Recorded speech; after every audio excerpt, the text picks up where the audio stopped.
Consent calendar. All matters listed under the consent calendar are considered to be routine and can be enacted in one motion. There will be no separate discussion of these items prior to the time that the council votes on the motion unless members of the city council, staff, or public request specific items to be discussed or removed from the consent calendar for individual action. Is there any request of those kinds out there? Staff requests number 12 to be taken off.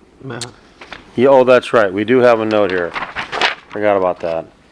Staff requests moving item 12 from the consent calendar for further discussion to amend staff's recommendation. There we go.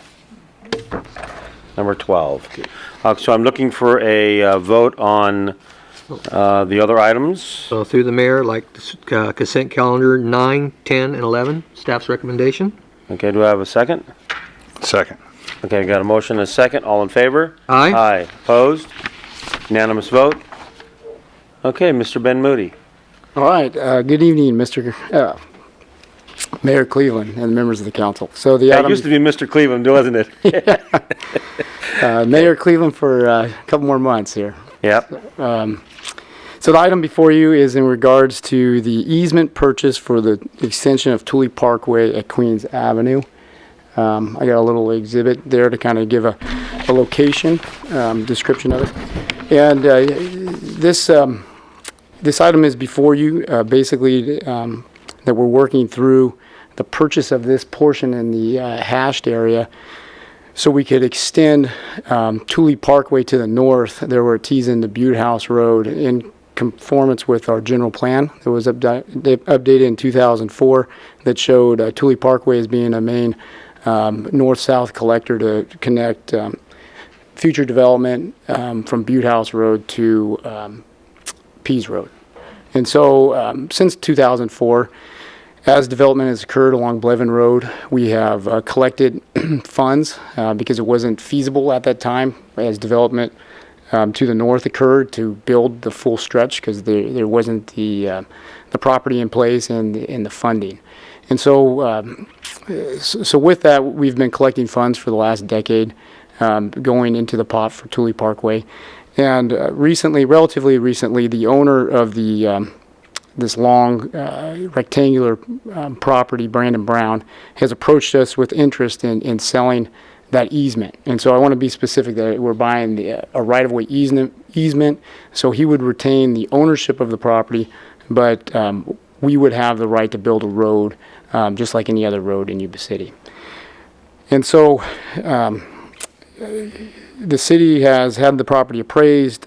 We've done some layouts for how it would fit with that intersection because he desires to retain his shop. If you're familiar with the site, there's a handyman business there, so he would retain the shop, and we would knock the vacant house down in our efforts to extend that connection. And currently, in fiscal year 18-19, we have a project budgeted in the CIP to connect Queens Avenue and Thule Parkway to Butte House Road. So with that, we pulled it off the consent agenda because I added, per the memo that you see in front of you, we added a little language. Basically, the agreement is to the property owner. It's with his attorney. And so it hasn't been executed at this point. So there's been suggestion that there might be some minor modifications. And so with that, we've updated the recommendation to authorize the city manager to execute an easement agreement following approval of any minor modifications by the city attorney and accept an easement deed for the portion of property associated with Thule Parkway in the amount of $285,000 plus closing costs. So with that, I'd be happy to answer any questions. Any questions or comments by council? All I'm thinking is fantastic. Get that totally in there and relieve our other roads around there and get Queens through so that the citizens around there can have less traffic on their home roads where their homes are and on actually an arterial. So that's fantastic. I'm looking for action. Through the mayor, Yeah. staff's recommendation. Okay, and I have a second. Okay, we got a second. All in favor? Aye. Aye. Opposed? Unanimous vote. Moving forward again on another worthy project. Thank you for your working on this so hard.